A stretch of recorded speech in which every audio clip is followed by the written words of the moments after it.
ಗುರು ಬ್ರಹ್ಮ ಗುರು ವಿಷ್ಣು ಗುರುದೇವ ಮಹೇಶ್ವರ ಗುರು ಸಾಕ್ಷಾತ್ ಪರಬ್ರಹ್ಮ ತಸ್ಮೈ ಶ್ರೀ ಗುರುವೇ ನಮಃ ಅಂತ ಹೇಳ್ತಾ, ಇವತ್ತೇನಪ್ಪಾ ಅಂದ್ರೆ ಮಕ್ಕಳೇ, ನಾವು ನಮ್ಮ ಈ ಸರಸ್ವತಿ ವಿದ್ಯಾಭಿವೃದ್ಧಿ ಸಂಸ್ಥೆ ಅಡಿಯಲ್ಲಿ ನಡೀತಿರುವ ಸರಸ್ವತಿ ಟ್ಯುಟೋರಿಯಲ್ ಕ್ಲಾಸ್ನಲ್ಲಿ ಏನ್ ಮಾಡ್ತಾ ಇದ್ದೇವೆ ಅಂದ್ರೆ, ಡಾಕ್ಟರ್ ಪುನೀತ್ ರಾಜ್ಕುಮಾರ್ ಅವರ ಪುಣ್ಯ ಸ್ಮರಣೆಯ ಗೌರವ ನಮನಗಳನ್ನು ಎಲ್ಲಾ ವಿದ್ಯಾರ್ಥಿಗಳು ಏನ್ ಮಾಡ್ತೀವಿ ಅಂತ ಸಲ್ಲಿಸ್ತಾ ಇದ್ದೇವೆ. ಪುನೀತ್ ರಾಜ್ಕುಮಾರ್ ಅವರು ಯಾರು, ಯಾಕೆ ನಾವು ಇವತ್ತಿನ ಅವ್ರನ್ನ ಫೋಟೋ ಇಟ್ಟು ಪೂಜೆ ಮಾಡ್ತೇವೆ ಅಂತಂದ್ರ, 1975 ಮಾರ್ಚ್ 17ನೇ ತಾರೀಕು 1975 ಮಾರ್ಚ್ 17ನೇ ತಾರೀಕು ಡಾಕ್ಟರ್ ರಾಜ್ಕುಮಾರ್ ಅವರ ಪತ್ನಿಯಾದಂತಹ ಪಾರ್ವತಮ್ಮ ಇವರಿಗೆ ಜನಿಸಿದ 5ನೇ ಮಗು ಯಾವುದಪ್ಪ ಅಂದ್ರ ಅದು ಡಾಕ್ಟರ್ ಪುನೀತ್ ರಾಜ್ಕುಮಾರ್ ಅವ್ರ ಮಕ್ಕಳೇ. ಅವರು ಚೆನ್ನೈನಲ್ಲಿ ಜನನ ಆಕೈತಿ. ಅವರ ಮೊದಲ ಹೆಸರು ಏನಪ್ಪಾ ಅಂದ್ರ ಲೋಹಿತ್ ಅಂತಿದ್ರು. ಏನಂತಿದ್ರು? ಲೋಹಿತ ಅಂತ ಕರೀತಿದ್ರು. ಅವ್ರು ತುಂಬಾ ಕ್ರಿಯಾಶೀಲ ವ್ಯಕ್ತಿ. ಅವರೆಲ್ಲ ಕೂಡ 5-6 ವರ್ಷದಾಗೆ ಫಿಲ್ಮ್ ಒಳಗ ಆಕ್ಟ್ ಮಾಡಿದ್ರು ಮಕ್ಕಳೇ.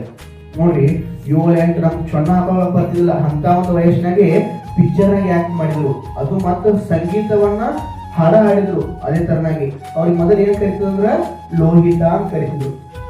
ಬರ್ತಾ ಸ್ವಲ್ಪ ಅಂದ್ರ 6-8 ವರ್ಷದಿಂದ ಬೆಟ್ಟದ ಹೂ ಅಂತ ಒಂದು ಚಿತ್ರ ಮಾಡಿದ್ರು. ಇದೆಲ್ಲ ನೋಡಿರ್ಬೇಕು.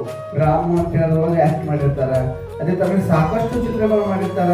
ಅವರು ಮಾಡಿರುವ ಚಿತ್ರಗಳು ತುಂಬಾ, ಪ್ರತಿಯೊಂದು ಚಿತ್ರವು ಮಾಡಿರ್ತಾರಲ್ಲ, ಪ್ರತಿಯೊಂದು ಚಿತ್ರನು ಅವಾರ್ಡ್ ತಗೊಂಡಿರುವಂತ ಚಿತ್ರಗಳು. ಅವರು ಅಪ್ಪು ಅಂತ ಒಂದು ಚಿತ್ರ ಮಾಡಿದ್ರು.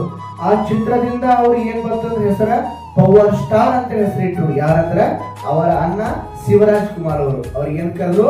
ಪವರ್ ಸ್ಟಾರ್ ಅಂತ ಕರೆದ್ರು ಮಕ್ಕಳೇ.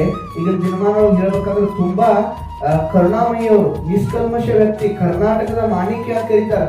ಕರ್ನಾಟಕ ರತ್ನ ಪ್ರಶಸ್ತಿಯನ್ನು ಸ್ವೀಕರಿಸಿಕೊಂಡಿರುವಂತಹ ನಟ ನಮ್ಮ ಕರ್ನಾಟಕ ರಾಜ್ಯದಲ್ಲಿ. ಕರ್ನಾಟಕ ರಾಜ್ಯ ಮಾತ್ರವಲ್ಲ, ಇಡೀ ಭಾರತ ದೇಶ, ಇಡೀ ಜಗತ್ತಿಗೆ ಹೆಸರುವಾಸಿಯಾದಂತ ಚಲನಚಿತ್ರ ನಟರು.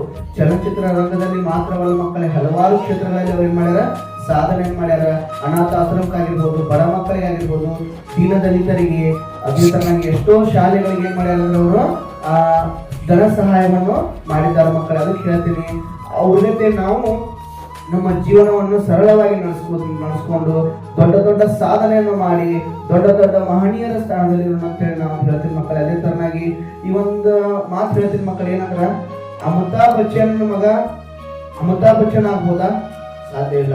ಅದೇ ತರನಾಗಿ ಸಚಿನ್ ತೆಂಡೂಲ್ಕರ್ ಮಗ ಸಚಿನ್ ತೆಂಡೂಲ್ಕರ್ ಮೀರಿಸ್ತಾನ? ಸಾಧ್ಯ ಇಲ್ಲ. ಬಟ್ ಒಬ್ಬ ಡಾಕ್ಟರ್ ರಾಜ್ಕುಮಾರ್ ಅವರ ಮಗ ಡಾಕ್ಟರ್ ರಾಜ್ಕುಮಾರ್ ಅವರನ್ನು ಮೀರಿಸಿದ ಏಕೈಕ ನಟ ಯಾರನ್ನೋದು ಡಾಕ್ಟರ್ ಪುನೀತ್ ರಾಜ್ಕುಮಾರ್ ಅಂತ ಹೇಳಿ ಹೆಮ್ಮೆ ಅಂತ ಹೇಳ್ತೀನಿ ಮಕ್ಕಳೇ. ತುಂಬಾ ಧನ್ಯವಾದಗಳು ಎಲ್ಲರಿಗೂ.